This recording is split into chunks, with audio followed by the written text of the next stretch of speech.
Summit News. Phoenix multispeciality hospital and critical care centre, Shivajinagar, Nanded. जय भीम. मी Vijay Nilangekar. Samyak news लाईव्हच्या या विशेष बातमीपत्रामध्ये आपलं स्वागत करतो. पाहूयात आजच्या सम्यक घडामोडी. काय निर्णय वगैरे झाला? नाही, आणखी तसा निर्णय वगैरे झालेला नाहीये. वंचित पक्षाच्या पदाधिकाऱ्यांनी आणि आमच्या काँग्रेसच्या पदाधिकाऱ्यांनी एक सकारात्मक चर्चा केलेली आहे, पण त्या चर्चेचं आणखी आउटपुट त्या ठिकाणी निघालेलं नाहीये. त्यामुळे येणाऱ्या काळात आपल्याला उद्या किंवा परवा स्पष्ट होईल की आपली युतीच्या कोणत्या मार्गावर आहे ते उद्या आम्ही स्पष्ट करू. किती जागा वगैरे मागितल्या त्यांनी? नाही, तसं जागा वगैरे काही मागलेत नाही. मेरिट बेसिसवर त्या ठिकाणी बोलणी चालू होती आणि त्याप्रमाणे त्या ठिकाणी ठरवू. महापालिकेत काय काँग्रेसची रणनीती, काय तयारी आहे? या ठिकाणी नांदेड महानगरपालिकेमध्ये जे 20 प्रभाग आहेत त्या 20 प्रभागाचा आम्ही इंटरव्ह्यू मागे घेतला. त्या 20 प्रभागामध्ये बऱ्याच इच्छुकांनी आमच्याकडे उमेदवारी मागणी केलेली आहे आणि 20च्या 20 प्रभागामध्ये काँग्रेस पक्षाचे सक्षम उमेदवार आमच्याकडे आहेत. काही लोकांनी एमआयएम तुमच्या पक्षात होते, त्यांनी एमआयएम मध्ये प्रवेश केला. किती मोठा फटका व्हा काँग्रेसला? नाही, काही जे काँग्रेसचे माजी नगरसेवक होते त्यांनी एमआयएम पक्षामध्ये प्रवेश केला.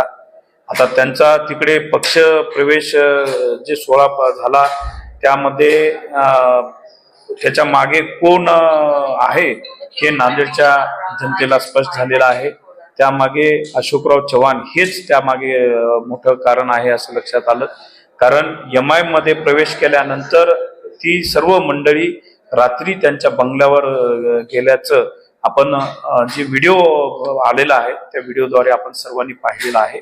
त्यामुळे नांदेडमध्ये एमआयएम कोण चालवते हे नांदेडच्या जनतेला स्पष्ट झालेलं आहे आणि ती लोक एमआयएम मध्ये गेले तरी काँग्रेसला काही फरक पडणार नाही. कारण त्या प्रभागातली जी तळागाळातली काँग्रेस आहे आणि जी काँग्रेसचे पदाधिकारी आहेत, ज्या या मंडळीला दर 5 वर्षांनी निवडून देत होते, आज ती तळागाळातली काँग्रेसची मंडळी आजही काँग्रेस पक्षाच्या मागे तेवढेच गंभीरतेने उभा आहे. त्या ठिकाणी जे लोक गेले ना, तिथं तुमचे प्रबळ दावेदार आहेत का? आहेत. 100% त्या प्रभागामध्ये आमचे प्रबळ दावेदार त्या ठिकाणी आहेत. शिवसेना आणि जे राष्ट्रवादी आहेत म्हणजे महायुतीतले, त्यांचा असा आरोप आहे की खासदार जे आहेत काँग्रेसचे ते भाजपच्या बाबतीत थोडेसे सौम्य आहेत, आक्रमक दिसत नाही. नाही, भाजपच्या बाबतीत सौम्य राहायचं कारण नाही. मी आताच उल्लेख केलेला आहे. कारण त्यांचा पक्ष वेगळा आहे आणि माझा पक्ष वेगळा आहे. शेवटी लोकांनी, नांदेड जिल्ह्यातल्या लोकांनी स्वर्गीय वसंतरावजी चव्हाण यांना लोकसभेमध्ये निवडून दिलं होतं. तसंच नांदेडच्या जनतेने काँग्रेसचा खासदार म्हणून मला या ठिकाणी निवडून दिलेलं आहे आणि माझ्या काँग्रेस पक्षाची भूमिका स्पष्ट आहे.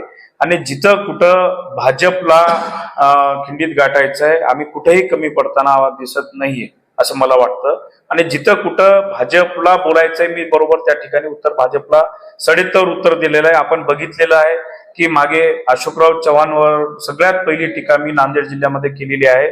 ते जेव्हा लातूरला त्यांनी भाषणामध्ये व्यक्त केलं की बाबा वनवास मध्ये होतो मी, त्याच्यात सगळ्यात पहिली प्रतिक्रिया कोण दिली असेल नांदेड जिल्ह्यामध्ये, तर मी त्या ठिकाणी अशोकराव चव्हाणला सडेतोड उत्तर दिलेलं आहे. त्यामुळं काही त्यांच्याकडलीच पदाधिकारी मंडळी असा आरोप करतायत की बाबा खासदार भाजपविषयी बोलत नाहीत का काँग्रेस त्या दुसऱ्या पक्षाविषयी बोलत नाही.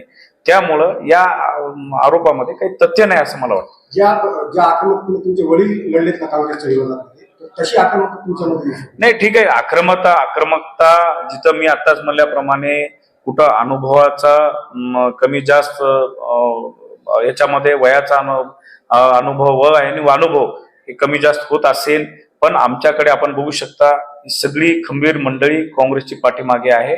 आणि मी विश्वास देतो आपल्याला की काँग्रेस येणाऱ्या काळामध्ये ज्या महानगरपालिकेच्या निवडणुका आहेत ते सर्व ताकदीनिशी लढेल आणि जास्तीत जास्त जागा काँग्रेसच्या निवडून येतील. सर, महानगरामध्ये आपण महानगर अध्यक्षाच्या खांद्यावर भरपूर वजन टाकलेलं, त्यांच्या खांद्यावरच काँग्रेस टिकली असे म्हणायला हरकत नाही सुरुवातीच्या काळापासून. परंतु सध्याला आता महानगराची निवडणूक आली, आज महानगर अध्यक्ष आजारीपणामुळे ते सध्याला म्हणजे अलिप्त आहेत असं वाटत नाही. नाही, महानगर अध्यक्ष आमचे सत्तार भाई अलिप्त आहेत असं नाही. त्यांचं एक छोटस ऑपरेशन झाल्यामुळं त्यांनी पहिलेच आम्हाला सूचना दिली होती की 5-6 दिवस डॉक्टरनी त्यांना विश्रांतीचा सल्ला दिलेला आहे. पण ते त्या ठिकाणी बसल्या ठिकाणी सगळी यंत्रणा हाताळतायत आणि पुढच्या 3-4 दिवसात ते प्रत्यक्ष ग्राउंडवर आपल्याला दिसते. पाहत रहा सम्यक न्यूज लाईव्ह.